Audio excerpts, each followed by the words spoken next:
Olá, olá, bom dia. Tudo bem? Sexta-feira, sextou, 24 de abril, e que sexta-feira, hein, gente? Muitas notícias, muitas informações. A gente vai procurar aqui garimpar aquelas que sejam mais adequadas para a nossa reflexão, sempre respeitando o espírito do Papo das Nove, que é dar nutrientes para a gente seguir adiante com força, coragem, fé, resiliência e a capacidade de enfrentarmos esse momento com muita serenidade, com muita dignidade, sempre com aquele sentido de missão, né? A vida não é um acidente de percurso, não estamos aqui por acaso, há um propósito para tudo aquilo que a gente testemunha e experimenta, e ainda que a gente não tenha plena noção disso, que a gente, de forma muito, eu diria, humilde, diante de tantas questões que aludem à vida, à natureza e ao universo, que a gente se posicione com sabedoria nesse tabuleiro da existência. Então, para a gente fazer isso com a devida elegância, vamos chamar ele, nosso companheiro de todas as manhãs no Papo das Nove, que é o Carlos Torres Pastorino, do livrinho Minutos de Sabedoria. O meu tá já sambado aqui. E eu abri 1 minuto e meio atrás na mensagem 182. E ela diz o seguinte: não se deixe levar pelo extremismo. Nem exagere para mais ou para menos. Saiba permanecer no meio termo.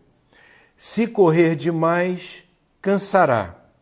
Se ficar muito parado, acabará consumindo o terreno debaixo dos próprios pés e dentro de pouco estará pisando numa cova. Não pare, mas também não queira correr demais. Caminhe firme e com segurança, sem pressa, mas não se detenha jamais na senda do progresso. Muito interessante, muito inspiradora a mensagem que sugere uma sabedoria na condução dos nossos movimentos, né? Um ponto de equilíbrio. Existe um jeito certo de fazer as coisas. Como a gente vem para o mundo sem manual de instrução, boa parte de nós, eu me incluo nesse grupo, aprende na relação do dia a dia, aprende fazendo. E isso, como é que a gente alcança essa sabedoria? Qual é o momento de andar, qual é o momento de ralentar, qual é o momento de observar? É o aprendizado. Nada supera a experiência. Conhece esse ditado? Nada supera a experiência. Então a gente precisa estar muito atento ao aprendizado embutido, especialmente nos momentos difíceis, né? Existem algumas mensagens, alguns textos muito bonitos e inspiradores que dizem que a vaia é muito mais didática do que o aplauso, né? Que a gente aprende muito mais com o inimigo, com o adversário, do que com o amigo. Que a dor e o sofrimento, eles trazem preciosas lições de corrigenda. São advertências do destino. Quer dizer, como se a vida caprichosamente fosse nos colocando em situações em que há sempre embutido um aprendizado. Razão pela qual entendemos, você não precisa pensar, como eu vou falar agora, por favor, cada um tem a sua forma de sentir e de pensar o mundo. Mas eu, André, acho muito inspirador que este momento da pandemia e do isolamento social, que são questões distintas, embora se comuniquem, trazem inúmeras oportunidades de aprendizado, em nível pessoal e coletivo, né? E a gente está aqui no Papo das Nove para trabalharmos juntos eventuais conquistas que a gente se faça digno de ter por conta dessa experiência. Qual é o livro de hoje? O livro de hoje eu entrevistei esse alemão que é autor de uma obra que resume 20 anos de pesquisa de campo nas florestas da Alemanha, num parque que ele administrava, como engenheiro florestal. A vida secreta das árvores. O que elas sentem e como se comunicam. As descobertas de um mundo oculto. É uma leitura, no mínimo, surpreendente. Mais de 1 milhão de livros vendidos.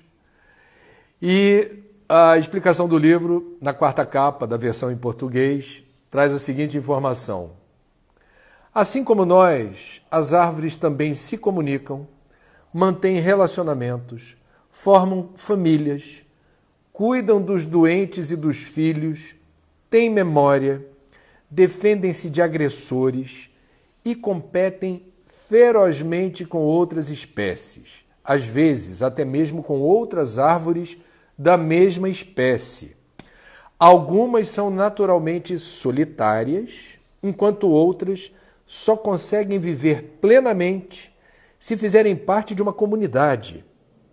E assim como nós, cada uma se adapta melhor a determinado ambiente. O livro é do Peter Wohlleben. Wohlleben, W-O-H-2-Ls-E-B-E-N. A Vida Secreta das Árvores. Eu, quando entrevistei o Peter Wohlleben na Globo News para o Cidades e Soluções, ele contou histórias assim incríveis que, aplicando ciência, ele descortinou reações dos seres vegetais que nós não imaginávamos que pudessem ser associadas a alguma, vou botar muito entre aspas aqui, inteligência. São respostas sofisticadas, né? E isso é muito inspirador. Vocês se lembram que o nosso maestro soberano Antônio Carlos Brasileiro Jobim, lindo brasileiro no sobrenome do Tom, o Tom Jobim morava no Jardim Botânico e gostava de passear todo dia dentro do parque, né, do Jardim Botânico mesmo. E ele sempre que entrava no parque, abraçava uma mesma árvore, grande, de tronco grosso, uma espécie amazônica, daquelas que precisam de pelo menos 15 pessoas ou 20 para você conseguir dar um abraço na circunferência do tronco. Tantos foram os abraços que quem visita hoje o Jardim Botânico e passa por essa árvore que está lá, tem uma plaquinha homenageando o Tom Jobim e lembrando, sempre que vinha aqui, o maestro Tom Jobim. Do meu ponto de vista, se não o maior músico do Brasil, ele e Villa-Lobos rivalizariam. Um gênio. Sempre abraçava a árvore, com seu indefectível chapéu Panamá. E muita gente haverá de dizer, mas por que abraçar a árvore? E aí tem alguma coisa. Os músicos, os artistas de uma forma geral, são sensitivos. E as árvores, isso está inclusive numa obra psicografada por Francisco Cândido Xavier e ditada pelo espírito André Luiz. As árvores têm, principalmente aquelas de copa cheia, aquilo funciona como uma antena que absorve a energia cósmica que é irradiada de outras partes do universo. É algo interessante. Quem segue a filosofia Rastafari, com aqueles dreadlocks, aqueles cabelos assim bem, né, vistosos, volumosos, aquelas tranças, quem segue a filosofia Rastafari diz que esses cabelos também funcionam como antenas, na visão deles.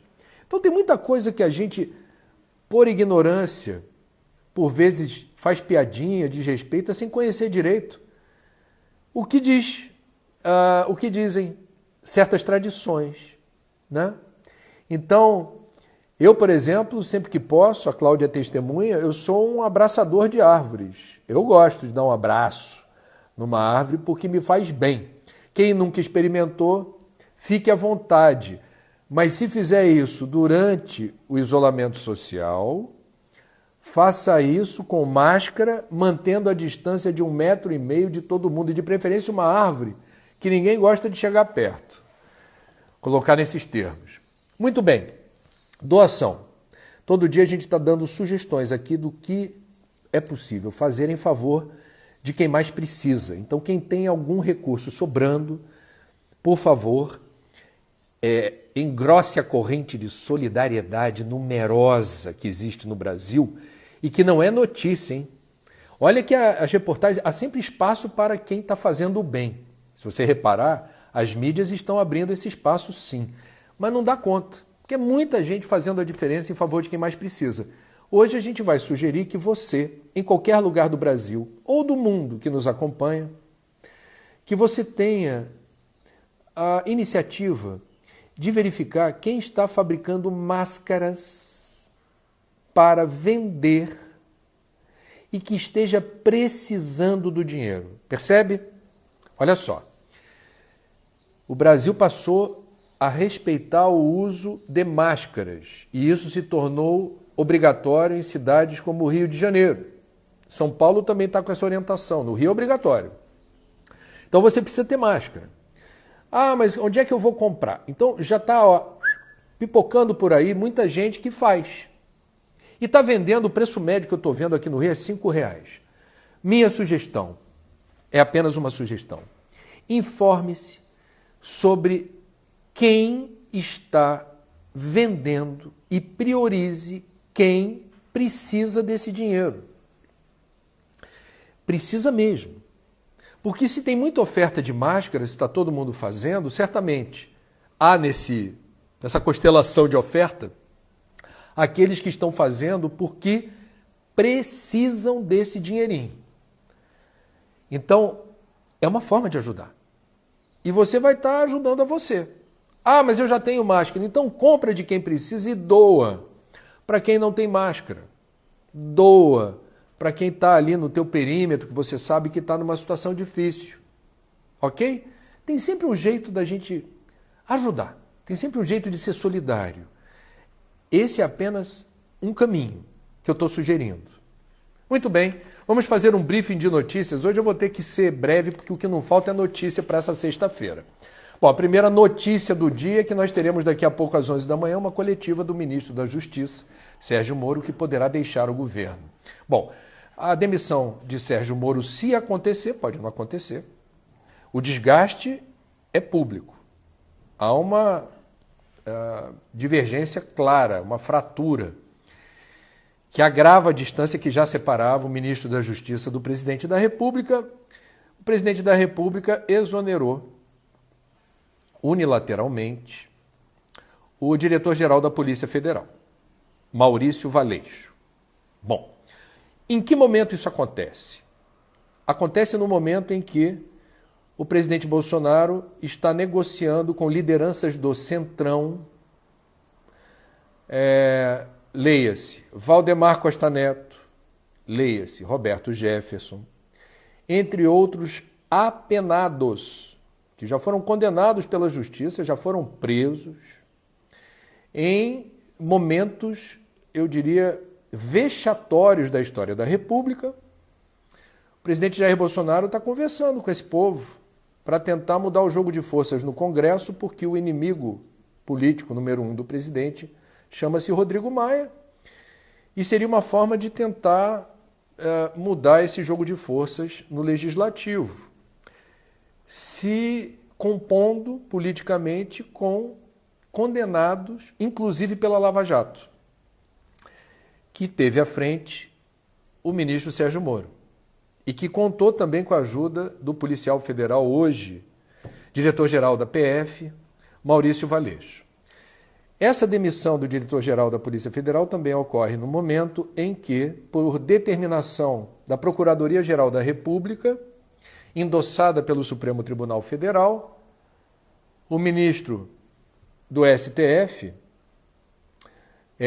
está conduzindo investigações sobre as manifestações do último domingo em favor da ditadura e do AI-5, que teriam o apoio logístico e financeiro de parlamentares e empresários. A Polícia Federal, a partir do Maurício Valeixo, determinou que a mesma equipe de investigadores encarregada de checar quem apoiou essas manifestações seja aquela equipe que já está investigando a fabricação de fake news a partir do centro do poder. E isto envolveria pessoas muito próximas do presidente da República. Isso incomodou tremendamente o presidente Sérgio Moro não aceita perder alguém da sua confiança, que é o diretor-geral da Polícia Federal, e às 11 da manhã vai dizer o que pretende fazer da vida. Se continua no governo, sai. Esse é o briefing, tá? Desse assunto. Vamos mudar aqui de assunto, eu quero falar agora da pandemia. A cidade do Rio de Janeiro não tem mais leitos de UTI. Não tem mais. Há 356 pessoas na fila. E na rede estadual, o hospital mais próximo fica a 120 quilômetros de distância, em Volta Redonda, na região sul fluminense. Tem que pegar a Via Dutra, Rio-São Paulo, 120 quilômetros de ambulância e, pelo andar da carruagem, entre hoje e amanhã, esses leitos também não estarão disponíveis. São 2.037 pessoas internadas hoje no Rio de Janeiro e, repito, não há mais vagas no município na rede estadual. Os hospitais de campanha que foram montados às pressas têm 1.800 leitos, mas eles só devem começar a funcionar mês que vem, daqui a pouco mais de uma semana. E nem todos estarão prontos para funcionar com respiradores, porque esses respiradores ainda não chegaram. Então temos uma situação no Rio de Janeiro que foi prevista. O que está acontecendo hoje no Rio e em boa parte do Brasil não é novidade. Quem prestou atenção nos primeiros papos das 9 que a gente teve aqui, eu só reproduzi as informações compartilhadas por especialistas que estavam dizendo a progressão geométrica do número de casos vai acontecer mais para frente. Leva-se 15 dias para a gente ver esse período de incubação do novo coronavírus, se há muita aglomeração nas ruas, se há muitas filas, se as pessoas estão se amontoando em fila de supermercado, hortifruti, lotérica, ônibus, metrô, trem, enfim. O vírus se propaga e ele leva um tempo para ser, em pelo menos 20% dos casos, se manifestar de forma agressiva nos seus hospedeiros e desses 20% que vão procurar o hospital, 5% precisam de leitos com respirador. Isso está sendo dito há quanto tempo? Você aí, já vem ouvindo isso há quanto tempo? O que acontece?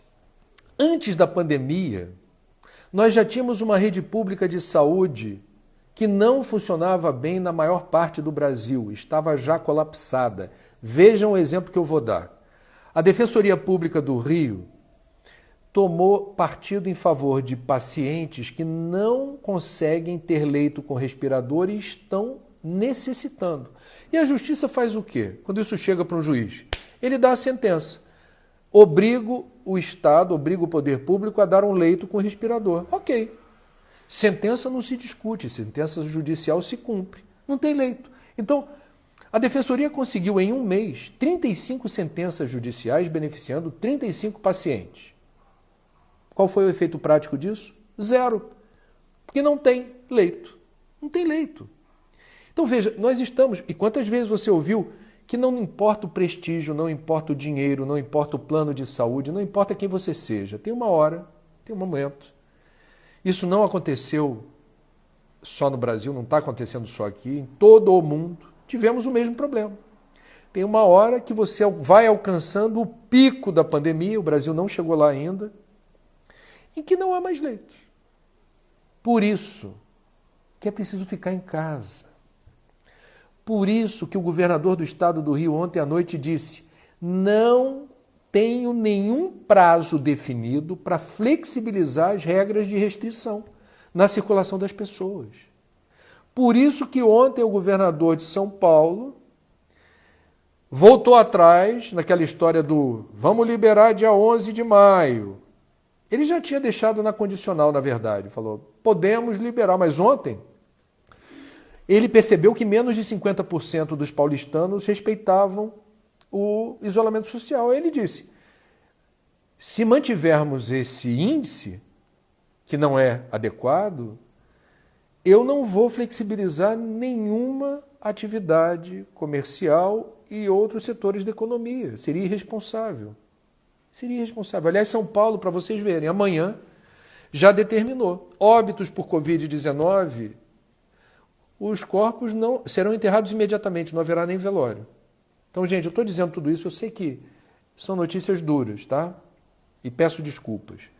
Mas a gente está no momento da pandemia em que precisa deixar mais claro do que já ficou antes, suponho. O momento é de restrição, não circulação de pessoas.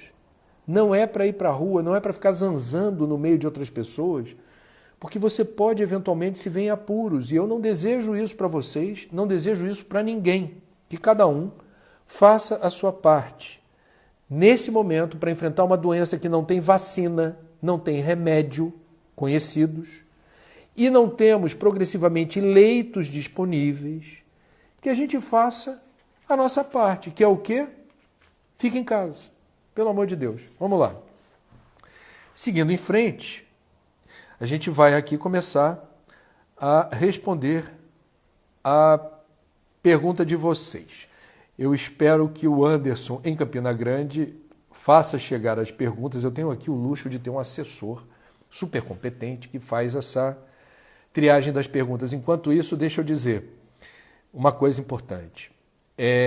Nós não podemos perder a perspectiva do cultivo de todos aqueles novos hábitos e comportamentos que remetem ao equilíbrio e à sanidade. Por que eu estou dizendo isso? Porque nós não alcançamos ainda o pico da pandemia. E nós estamos vendo acontecer o que os especialistas já haviam previsto. Não tem novidade. Sabe por que eu estou falando isso? Mesmo que essa informação não seja nova, mesmo que a gente esteja testemunhando ocorrências que foram previstas, há sempre um grupo que diz assim: meu Deus, olha o que está acontecendo. Por quê? Por quê? Mas são pessoas que já sabiam, por vezes, que isso iria acontecer. São os alarmistas, são os apocalípticos, são as pessoas que se nutrem da desgraça, sabe? Então, mantenha-se de alguma forma protegido da má influência de quem gosta de reverberar gratuitamente notícias que não são propriamente alviçareiras, não são notícias boas. Então tenhamos esse cuidado, tá? Tenhamos esse cuidado. Bom, vamos lá. Só chegou para mim aqui, Anderson, a pergunta da Bruna, só para você saber. São Paulo corre risco de apagão verde. As árvores da cidade estão idosas e maltratadas. Quando puder, traga esse assunto com mais propriedade, André. Temos essa demanda na agulha. Então, veja bem, São Paulo tem uma questão delicada envolvendo árvores. Por quê? Porque toda vez que venta ou chove forte, você me corrija, Bruna, se não for assim,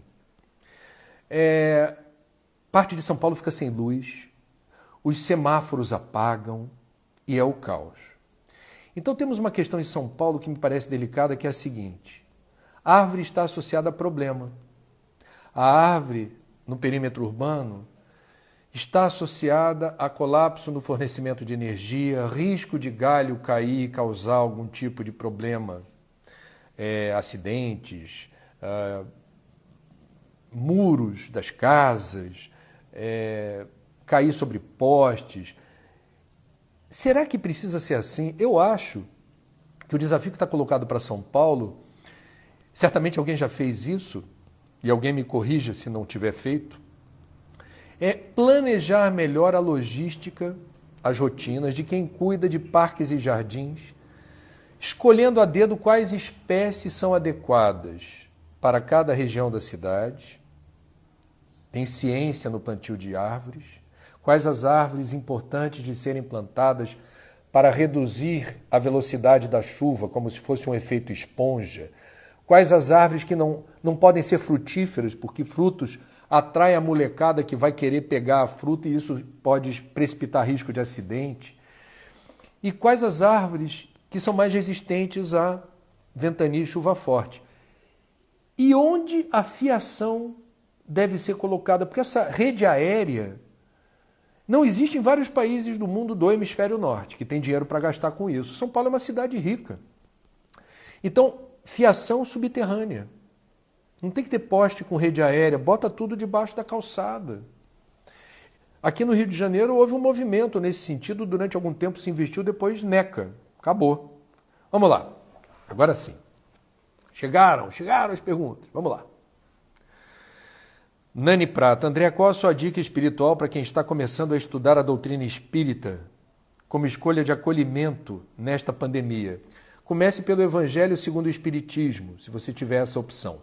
As obras básicas, não por acaso, elas oferecem o primeiro degrau de conhecimento da doutrina espírita. Agora, das obras básicas, embora o Livro dos Espíritos seja o primeiro movimento, penso eu, o Evangelho é muito consolador. Ele é muito calibrado para esse momento. Portanto, sugiro que você preste atenção nessa obra e me diz depois se foi bom. Alberto Lima, aliás, deixa eu contar, nas notícias teve uma que eu não posso deixar de dizer. Donald Trump, presidente dos Estados Unidos, numa coletiva ontem, disse que vê com bons olhos a injeção de desinfetante no corpo das pessoas que têm Covid-19, que isso pode ajudar no combate à doença. Desinfetante! Aí tem os vídeos mostrando o Trump dizendo isso e tem uma especialista sentada perto dele ali, assistindo a coletiva. Ela faz uma cara do tipo, I cannot believe it. Não estou acreditando no que esse homem diz. Enfim, vida que segue. Alberto Lima diz que foram finalizados testes bem-sucedidos em casos graves da Covid-19 com anticoagulantes. Ok. Enquanto isso não virar protocolo assinado e referendado pela Organização Mundial da Saúde, enquanto não virar trabalho científico reconhecido pela comunidade acadêmica que atua nesse segmento, é apenas uma boa notícia, mas que não deve ser replicada ainda como regra ou como norma. Obrigado por informar. Helder, André, bom dia. Você acredita que após essa pandemia iremos passar a agredir menos o planeta? Bom, eu sempre acredito na humanidade, eu não tenho motivos para desconfiar. Se vai acontecer por causa da pandemia, vamos esperar. Vamos esperar. Vamos pegar o exemplo, e com todo respeito, do que houve essa semana em Blumenau, depois que liberou shopping center, em Santa Catarina, né? A correria para o shopping. Eu imaginava aqui, fiz algumas reflexões. Essa síndrome de abstinência do shopping poderia levar algumas pessoas a perceberem que elas não precisam confundir consumo com lazer e entretenimento? Será que a gente pode entender o consumo como um ato político? Quebrei a cara em relação à correria que houve em Blumenau. Parece que as pessoas continuavam muito, eu diria, demandantes da experiência do shopping. Nesse sentido, aquela multidão de idosos, adultos e crianças que a gente viu nas imagens, não houve nenhum tipo, me parece, de reflexão sobre por que o shopping é tão fundamental para mim agora, a ponto de eu me aglomerar de novo no meio da muvuca que vai entrar nesse estabelecimento comercial, né? Enfim. A Dani Barros está referendando aqui o que o Alberto Lima disse antes. Bom dia, André. Pode comentar sobre a médica paulista a respeito dos anticoagulantes no tratamento da Covid-19? Como eu disse, é uma boa notícia. Tomara que isso seja confirmado por amostragem, como é que a gente pode, seguindo a metodologia científica, referendar o anticoagulante como medicamento que funciona no combate à Covid. Eu estou aqui na maior torcida. Enquanto isso não for referendado, seguindo os protocolos de investigação científica, com grandes grupos de amostragem, a gente bater o martelo e dizer, funciona, vamos nessa, eu sou apenas um torcedor. A Jô de Sá, como lidar com pessoas que têm teorias da conspiração, que tudo é culpa da esquerda? Bom, na esquerda também tem o povo que diz que tudo é culpa da direita, né? E a gente lembra aqui o que disse o nosso querido Carlos Torres Pastorino, na mensagem de hoje. Não se deixe levar pelo extremismo, porque o extremismo cega, o extremismo consome preciosa energia, o extremismo adoece a gente. O extremismo causa uma miopia na percepção da realidade, o extremismo leva a gente a ter uma alucinação. É quase uma insanidade patológica. é uma autossugestão. Você o tempo todo está ditando para você mesmo que o mundo se divide em direita e esquerda. Como se não houvessem pessoas muito inteligentes e interessantes na esquerda e como se não houvesse muitas pessoas inteligentes e interessantes na direita. Seja o que quiser dizer direita e esquerda, porque também há uma confusão semântica enorme, enorme. Então, essa questão, a teoria da conspiração, já que você pediu minha opinião, ela remete a uma vaidade. Porque quem costuma revelar a verdade através de uma teoria da conspiração sugere que é mais inteligente do que os outros. Diz assim, vocês não perceberam. O novo coronavírus é uma invenção de um laboratório chinês. Vocês não perceberam. Eu nem quero dar visibilidade a algumas teorias da conspiração que tem por aí. Eu citei o Donald Trump, que ontem recomendou a aplicação de desinfetante no pulmão das pessoas com Covid-19. O Donald Trump, antes de ser eleito presidente, mas já embicando ali na direção da Casa Branca, disse que o aquecimento global era uma invenção dos chineses. Uma invenção para conquistarem o mundo. É uma coisa impressionante. Então, afaste-se das pessoas que te cansam, determinando um olhar que é mais capacitado que o seu para perceber o que ninguém viu. Porque a teoria da conspiração, em tese, para mim, revela vaidade. Ninguém está prestando atenção, mas eu já sei que é assim. Ok, seja feliz assim. Mas eu estou fora. Eu estou fora. Vamos lá. Lívia Leal. André, você conhece o trabalho da atriz Cristiane Torlone frente à Amazônia? Ué, não só conheço, como tive a honra de aparecer no filme dela, que fala justamente sobre a Amazônia. Que ela veio com a equipe dela aqui em casa, aqui onde eu estou no meu cafofo. Foi uma honra. Cristiane Torlone, de fato, tem um protagonismo na comunidade artística de manifestar um comprometimento com os povos da floresta, com o uso sustentável dos recursos da Amazônia. Né? Ela é uma pessoa que traz essa luz. Né? Eu tenho outros amigos assim que têm essa visão. Na comunidade artística, o Marquinhos Palmeira, o ator Marcos Palmeira, ele também tem um protagonismo muito evidente. Ele, inclusive, já morou em comunidades indígenas. Ele já teve um contato estreito com essas culturas. Ele tem conhecimento de causa, ou usando uma expressão da moda, lugar de fala. Lugar de fala. Entre outras pessoas assim que eu poderia citar, mas não quero ser injusto, tá? Não quero ser injusto. Esses dois eu conheço bem. São amigos e são, de fato, comprometidos. Né? Marina Correia, bom dia. André, por favor, nos esclareça sobre as demissões pontuais que o presidente da República está fazendo. Tem algo acontecendo que a sociedade não sabe? Eu abri os trabalhos aqui, Marina, falando sobre isso. Se você quiser ver o meu breve comentário, acessa depois no Stories o que falei sobre a demissão, a exoneração sumária e unilateral, sem levar em conta o que o ministro da Justiça, Sérgio Moro, pensa a respeito do diretor-geral da Polícia Federal. Né? Bom, seguindo em frente. Paula Bacelar. André, bom dia. São Jorge tem alguma importância específica para os espiritualistas? Bom, espiritualista quem é? Espiritualista é toda pessoa que crê na vida após a morte. Há uma profusão de tradições, doutrinas, igrejas, seitas, cristãs, não cristãs, que se enquadram nesse caleidoscópio, né, dos espiritualistas. E sim, ele tem uma importância enorme na Igreja Católica, é um dos santos mais populares, e nas tradições afro-brasileiras. No sincretismo, São Jorge tem outro nome. E assim segue a humanidade. Né? Segue a humanidade. Eu acho que é saudável que as pessoas, por vezes, tenham santos de adoração, se isso agrega valor à sua fé e à sua relação com Deus. Religião, em última instância, significa a gente se conectar com Deus, religare, A gente fazer essa ponte. E se essa ponte ela for construída através de algum santo, que é uma denominação católica, né? Santo.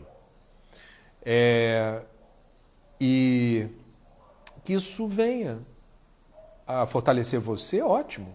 Eu acho interessante.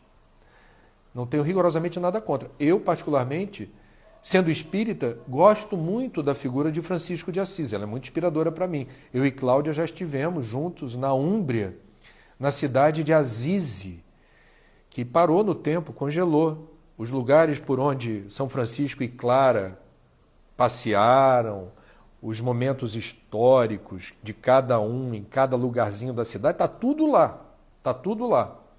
Inclusive Porciúncula, que é aquela capelinha que Francisco decidiu reformar com a ajuda de Clara e outros amigos. Capelinha pequenininha, pequenininha. Eu estou falando de quê? No chute aqui, sei lá, bota aí 6, 7 metros quadrados. Talvez um pouco mais. Construíram uma catedral monumental em cima da capelinha. Então você entra na catedral, olha que barraco é aquele ali, parece uma casinha de cachorro, de tão pequenininha, de longe. Aí você vai chegando e vai falar, Jesus, é a capelinha do Francisco. Então é muito emocionante a gente poder revisitar a história numa cidade que preservou os, digamos, lugares onde Francisco nasceu, a casa dos Bernardoni, que era a família dele. E tem uma história interessante de Francisco, lá em Assisi, que a gente vai ver a indumentária que ele usou. Os franciscanos usam aquela roupa marrom com uma cordinha, né? E as sandálias franciscanas, né? E a primeira indumentária de Francisco está lá. Não era propriamente uma cor marrom. Ela é feita de uma fibra de um tecido que era usado para ensacar a colheita do que se plantava em Assisi. Então ele usava aquilo que era descartado como lixo. É muito bonita a história de Francisco. Quem puder, acesse. Bom, Hélida de Assis. André, o Senai e algumas montadoras de automóveis estão fazendo o reparo de respiradores. Nós não temos tecnologia para fabricar respiradores?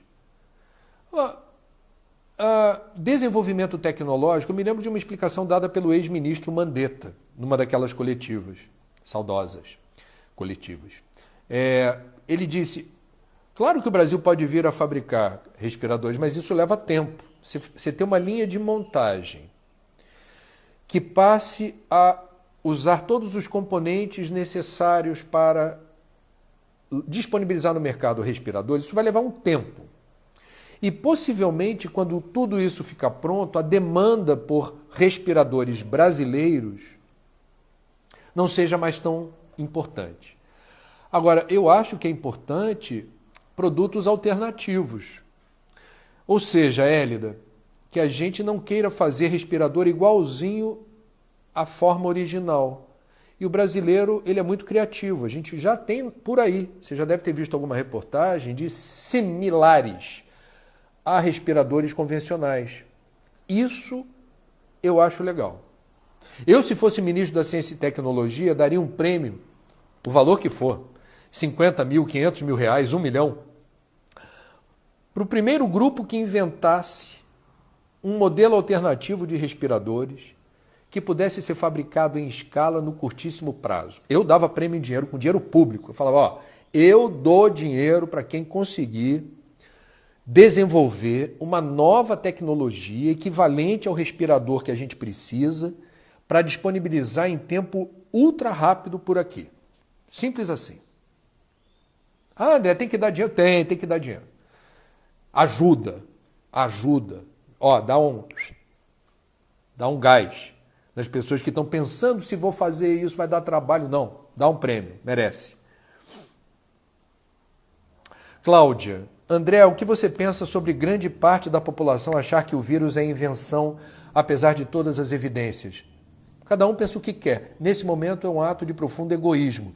Na dúvida, respeita a si próprio, respeita sua família e amigos, respeita a coletividade, respeita os profissionais de saúde.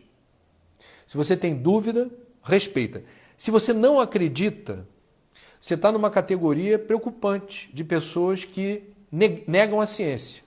O negacionismo científico é uma patologia dos tempos modernos. Significa que você está na contramão das evidências. O que você vai conversar? Uma pessoa que não acredita na ciência, não acredita na vacina contra o sarampo, não acredita que a Terra é redonda. Qual é a conversa? Para onde vai essa prosa? É difícil, né? É difícil. A minha sugestão, não perca tempo. Com quem te cansa, beleza. A gente está com tanta demanda para fazer tanta coisa boa em favor de nós mesmos, dos outros e do planeta. Se a pessoa obstinadamente não acredita em nada, deixa ela ser feliz assim, se for possível. Agora, o mundo dá volta. Eu já citei aqui o caso de uma senhora que organizou no Nordeste carreatas em favor da rápida flexibilização das restrições de circulação de pessoas. Ela gravou vídeos fomentando as carreatas. Ela se sentiu mal, ela deu positivo para a Covid-19, ela desencarnou. Bom. Sângela Mendes. André, você não acha um absurdo esses hospitais de campanha demorarem tanto para serem montados? Ô, Sângela, eu não acho um absurdo pelo seguinte, não adianta ter um hospital montado sem respiradores, por exemplo. Quando a gente fala hospital de campanha, parece que é só estrutura física, entendeu, Sângela? Só que um hospital de campanha precisa ter equipamentos, precisa ter vários profissionais de saúde, principalmente as UTIs, os intensivistas, porque o UTI não tem folga. O UTI é 24 horas, as equipes se revezando. E precisa ter respirador que não está disponível. No Rio de Janeiro, são 1.800 leitos em diferentes hospitais de campanha montados que só podem ser inaugurados quando tiver profissional de saúde, a prefeitura está fazendo concurso, e respirador que não chegou ainda. Então não adianta ter um hospital para inglês ver. Tem que ter um hospital que funcione. Para funcionar precisa de gente e precisa de equipamento. Percebe? Não é tão simples. Não é montar fisicamente a estrutura de um hospital. Um hospital tem recheio. Né? O recheio do hospital são pessoas e equipamentos para aquilo funcionar adequadamente. Hospital, a carcaça do hospital se faz em dias, mole. Para funcionar, não é bem assim.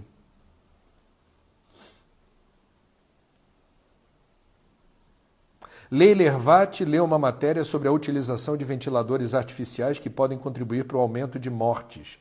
Pode comentar sobre isso? Eu não acessei essa reportagem, eu não saberia comentar.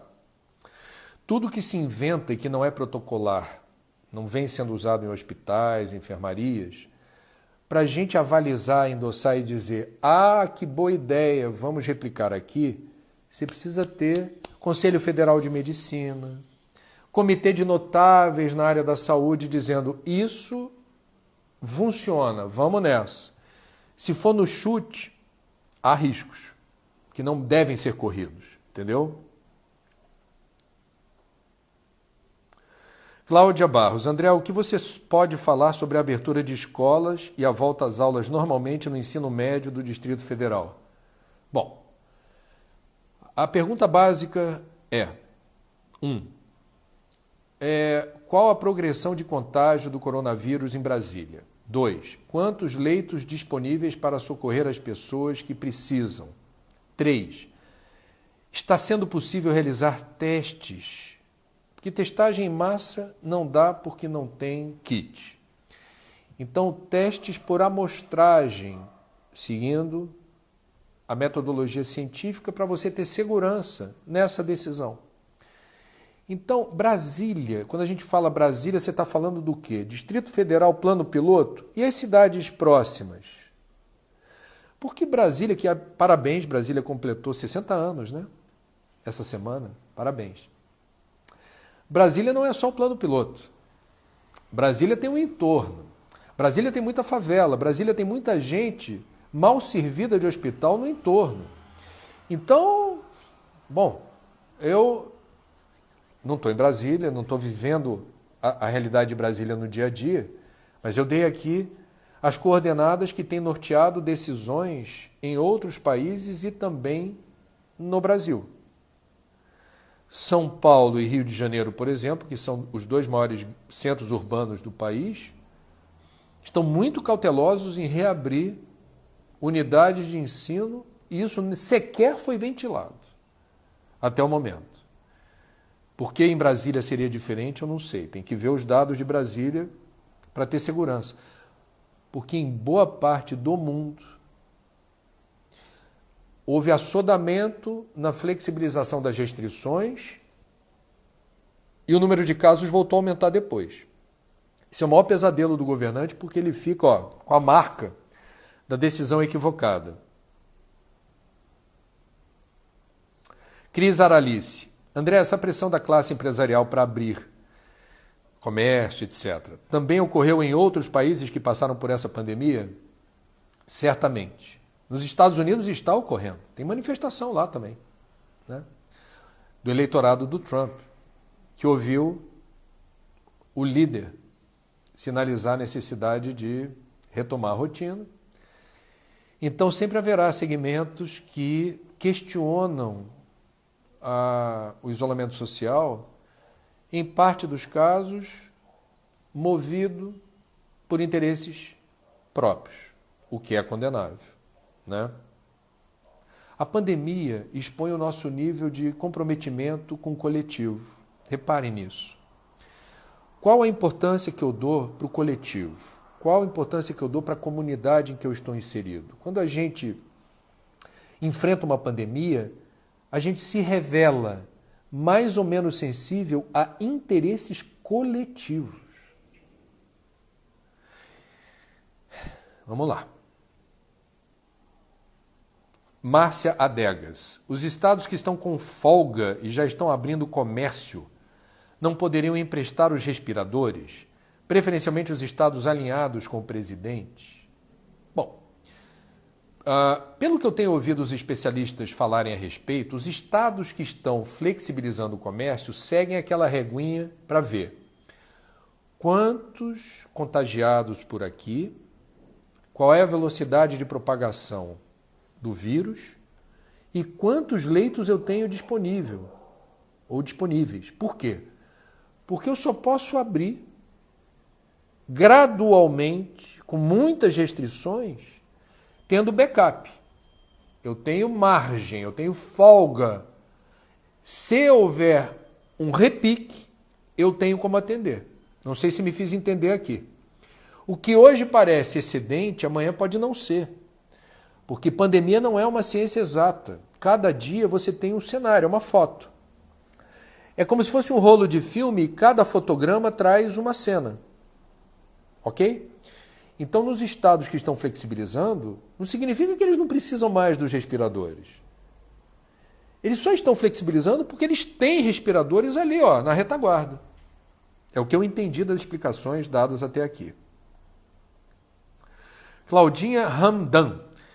E os hospitais privados, André, também estão saturados? Até onde eu entendi, a disponibilidade de leitos para Covid-19, ela entra numa estatística que compreende hospitais públicos e privados. Quer dizer, você vai ter uma estatística, você vai ter uma contabilidade que obedece também a esse critério. Não sei se isso acontece em todo o Brasil, mas é o que eu tenho visto por aí. Mas repito, que é o mais importante. Nós estamos no momento da pandemia em que não importa se você tem ou não plano de saúde. Quem tem plano de saúde não tem nenhuma condição de vantagem em relação a quem não tem. Porque, na verdade, nós vamos ver quem precisa primeiro do respirador, tendo ou não carteirinha de plano de saúde. É isso que os especialistas vêm dizendo, é isso que o ex-ministro da Saúde disse várias vezes. Não é dinheiro, não é plano de saúde, não é posição social que salvam vidas. É disponibilidade de leito com respirador. É isso. Daniele Costa. Como se sabe, André, identificar o pico? Quando a curva começa a achatar. Né? Quando você tem o achatamento da curva e ela deixa de subir, ela começa, portanto, a ter uma inclinação. Aqui é o pico. Ok? O pico seria aqui. E se você continuar fazendo uma boa gestão da pandemia, dos protocolos de resposta, a tendência é não subir mais e essa curva começar, portanto, a declinar. André, qual a frase da sua camisa? Mostre atitude, sem o cigarro sua vida ganha mais saúde. Então, eu estou fazendo aqui uso, eu não quero ficar com a mesma camiseta todo dia para vocês, que vocês vão me chamar de ele não lava roupa, não sei o quê. Eu estou com uma máquina de lavar ainda sem água, estou recorrendo à lavanderia para lavar e passar parte das minhas roupas e estou usando um balde com sabão em pó para cuidar do resto. Então, essa camisa é de uma campanha antitabagista que vem muito a calhar nesse momento de uma pandemia que afeta que parte do corpo principalmente? Pulmão. Então, os tabagistas estão tendo uma oportunidade de ouro de rever o hábito de fumar. É mais um convite desse vírusinho. Deixa o cigarro de lado, faz a diferença. A Livigi, você acha que vai demorar muito para encontrar uma vacina? Olha, minha bola de cristal, depois que ela entrou em curto-circuito, todas as lojas que consertam estão fechadas. Eu realmente não sei. A gente vai descobrir uma vacina. Isso não é uma questão de fé. A ciência precisa de tempo para saber que vírus é esse.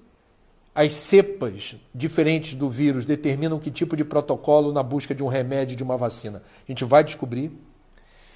E o tempo de descoberta de vacina, que eu tenho lido por aí, varia entre 1 ano e meio e 2 anos. Se alguém descobrir antes, ótimo, ótimo. Ana, com 2 N's. André, ontem precisei sair de carro aqui em João Pessoa. Beijo para o povo de João Pessoa, para os pessoenses. Meu pai era paraibano. E parece que nada está acontecendo, André. Muitas pessoas nas ruas. Eu lamento. O que eu vou dizer? Não é por falta de aviso. Sabe aquela história? Não é por falta de aviso. O livre-arbítrio é soberano. A informação foi passada. O que cada um faz da informação é assunto de cada um. Eu lamento mais pelos médicos, porque se eu estou numa enfermaria, eu estou numa UTI, e eventualmente, como médico que fez juramento, eu reconheço alguém que participou de carreata em favor da flexibilização da circulação de pessoas. É lógico que eu vou atender essa pessoa, mas eu vou viver dentro de mim, tem um sentimento involuído que poderá aflorar dizendo, poxa, esse camarada foi contra todos os pedidos, todas as advertências, todas as campanhas que nós, profissionais de saúde, inclusive, fizemos, pedindo para as pessoas acreditarem, que é ridículo pedir isso, acreditem no vírus. Parece aquela placa que tem em algumas estradas por aí. Não sei se vocês já viram. É inacreditável essa placa. Uma vez eu parei na estrada para fotografar a placa. A placa dizia o seguinte, se não me engano eu vi isso na Serra das Araras, na Via Dutra. Por favor, acredite na sinalização. Você imagina uma placa numa estrada pedindo para o motorista acreditar na sinalização, gente. E ainda assim o Brasil é um dos países que mais tem acidentes fatais no trânsito. Então quando você faz uma placa pedindo acredite na sinalização, isso diz muito do que nós somos. Talvez explique um pouco o que você está vendo por aí, Ana, em João Pessoa. Eu lamento. A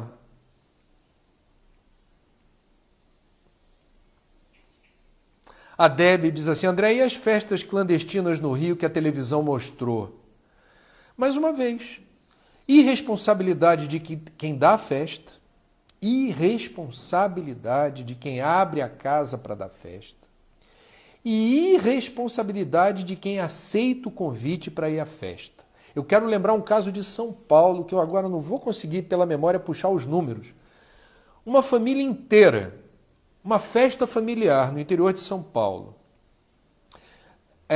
se eu não me engano, da festa saíram 14 pessoas contagiadas pelo novo coronavírus e 3 com a Covid-19 e que morreram. A festa determinou essa tragédia.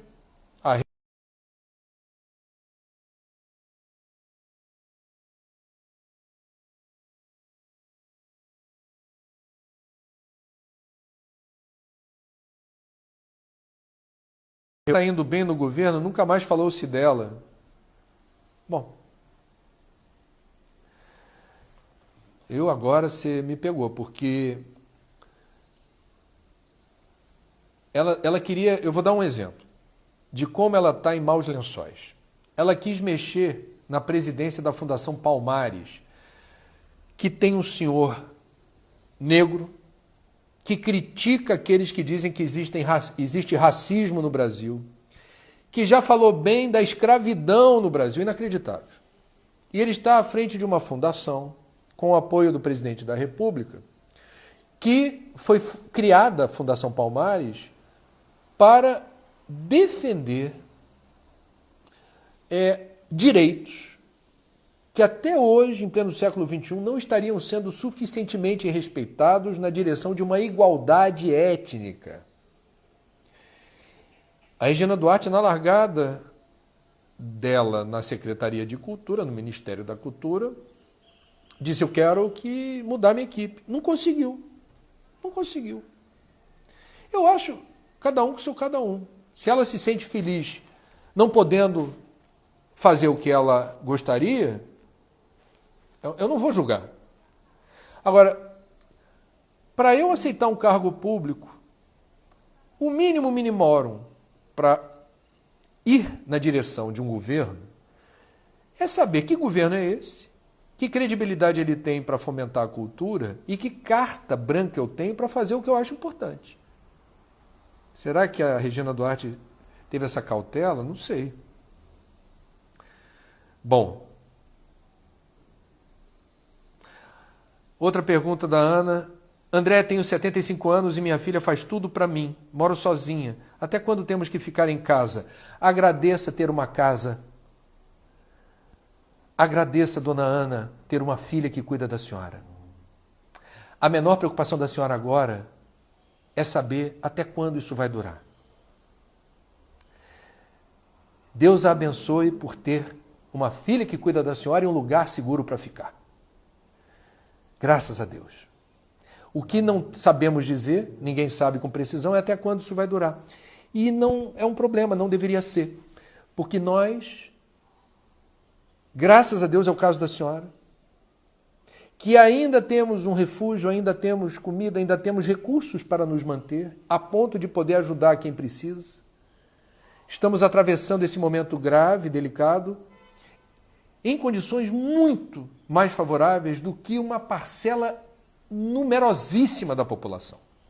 Então, dona Ana, com todo respeito, sem desconsiderar o desconforto que a senhora enfrenta, ele não é menor ou maior do que o desconforto de que boa parte das pessoas que nos acompanham aqui nesse momento tem, cada um com seu cada um. Não tem dor maior ou menor. Mas a gente olhando para o lado e percebendo quem não tem casa, quem não tem comida, quem não tem dinheiro, quem não tem recursos, evidentemente nós teremos, por uma questão de honestidade intelectual, que reparar. Opa! O que eu estou chamando de dor e sofrimento, para mim, não chega aos pés do que eu estou reconhecendo na dor e no sofrimento alheio. Esse é um exercício de olhar. Eu olho, eu enxergo, eu percebo e eu aprendo com isso. Meus amigos, chegou ao fim o Papo das 9 de hoje. Sextou. Até amanhã, sabadão. Fiquem com Deus. Cuidem-se bem. E que essa sexta-feira seja gloriosa para a gente enfrentar com muita coragem o que vem por aí. Tudo de bom.